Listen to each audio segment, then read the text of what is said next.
in the studio with me, Honor, on Represent. Thank you for coming all the way, especially for this. Thank you for having me. All the way from New Orleans. Yep. But you live in LA? Something like that. I have to say, I've been a fan from early days. Yeah. Early days. So when I heard you in town, I was like, hello. You need to come through. I need to ask you some questions. That. This is your first time in London, right? Yeah. Do you feel like, I know you've only been here a couple of days, do you feel like, oh my God, this is everything it's cracked up to be? Do you feel inspired in a new way? Yeah. You do? I do. I love it here. I'm moving. I'm never going home. Oh my God, do you know what? I thought it would take me more persuading to get you to say that, but she's already here. This is it. She's never gonna go. I'm happy to hear that. So I want to talk to you about your new EP, your new project, Yes. 3,000 Degrees. Yep. That's the level of heat you've been bringing, so. Exactly. You get the point. Yeah, of course I do. I'm picking up what you're putting down. I want to know, was there a defined moment in the creative process where you were like, yeah, this is it, this is the energy we're on now, or did it sort of just form? What was the genesis of that? I think it kind of just formed, like it came together after probably like a few songs, and I was like, okay, this is like the vibe I'm on. And then from there, I just kind of like crafted the whole like vision behind it and the story telling part of it. Because contextually, you're not only a very talented artist, but you're also a phenomenally gifted songwriter. Thank you. So that's sort of how your career started, right? Yeah, pretty much. I kind of was just making demos and stuff when I first started, and then just working with a bunch of producers, and then they would like play the songs for different artists, and that's kind of how I got into the industry. And from there, you know, everything just happened organically. I love that.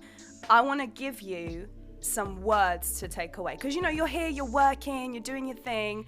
So I'm going to give you some words that you might not know what they mean. You know, I'm going slang. Here, she's already got it. I have 7 words for you. If you guess what they mean, you get a point. If you don't get a point. And at the end, not to just incentivize you, but there is a prize. I like to give gifts, all right? I like to give gifts. Okay, we'll start level 1. I won't drop you in the deep end. The first one is lad. Do you know what that means? Yeah, like a guy. Yeah, like, oh, you're such a lad. Yeah. Okay, you're good. Ding, she got it. The next one, bonkers.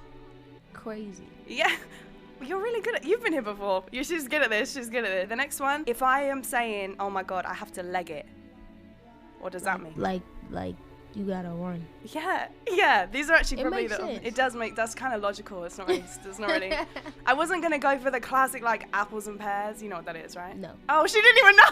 I thought this was like the famous one that everybody knew. Apples and pears mean stairs. Yeah, I wouldn't have got that. I haven't got the history for you. I don't know what that I means. wouldn't have got If you say, I got absolutely trolleyed, do you know what that means? It's not as rude as you might think it is. Like, wait. Like somebody was like fussing at you or something? No, it basically means drunk. Like, Oh. I got trolleyed. The thing is, though, I feel like at this point, you could kind of interchange anything. Like, you could say, I got absolutely speakered and it was wild. Or just anything. Like, you could say supermarketed or something like that, and it could kind of fit. Obviously, you know what a quid is. Quid. 5 quid. Money? Yeah. Pounds. Okay. And then if something's, I mean, this isn't really a slang, but if something's a bit dodgy, you know what that is? Dodgy's like shady. Yeah, okay, like, okay. ooh, code red, hard swerve. We're not doing that. How many points I got? I feel like you got 1. I probably won. I'm just kidding. You got enough to win a prize. Okay. Now, this is actually probably, in the history of my show, this is probably the most bespoke prize I could have ever found. Serendipitous, if you will. I was in Amsterdam not too long ago. I'm setting the scene. I'm in a soap shop, fragrance that lured me in. I'm there and I see this. Take a look inside and see what it says on it. Okay. I was trying to be soft, but... And read what's on it. Ambre. Oh my God, it says your name! Woo! I saw it and I was like, no way. I've never seen that in my life. And I kind of feel like it's not too off the like color theme of maybe a bit of pulp meets 3000's artwork cover, you know? I have no idea if it even smells good. It smells good. So hopefully not allergic, because if I've given you something and then you come out in a rash, It's not my fault. I'm not liable for I anything. just used it on my hand. Yeah, okay, great. Thank you. Speaking of artwork, 3000 Degrees artwork has an amazing story. Do you want to tell that story? Basically, I was shooting a video for, what was it, Wildlife in New Orleans, and I had all like my family and friends there, and we kind of just took a picture, and it just so happened to become the cover. So everyone in it is your friends and family? Yeah. That's so wholesome. Did you pay them? No, exactly. Hustler.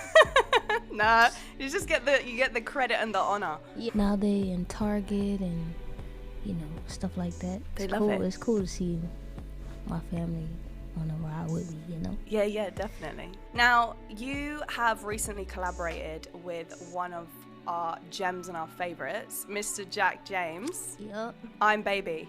Yep. I want to know the formation of that song. So that song was created in Malibu. I did I guess you could call it a camp or whatever. We rented out this Airbnb for a week. And then I invited all my friends. Me and my friend Destin Conrad wrote the beginning of Baby together. I sent it to Jack James and he was like, oh yeah, I love this, I'm gonna hop on it. And he sent it back within probably a few days. Rest is history. So how did you meet Jack? I think we just started following each other on Instagram. Okay. The socials. And then he came to LA for a month and we did a few sessions. Because Kehlani was here and on her last tour, end of last year, Q4 2022. Yeah. And Destin was supporting. But that's you guys are a whole thing, right? Yeah. You guys are a whole little... Basically. Yeah? That's so sick. I feel because you write a lot for Kehlani. But what was the beginning of that collaboration? We met in 2014. Gosh, that's so early. we've been friends for a long time, and every time we work together, it's just she's just okay, just come to the studio, and it's not planned or anything. We were friends for a long time before we even started making music together. That's crazy, because 2014, I mean, that's nearly 10 years ago. Dang.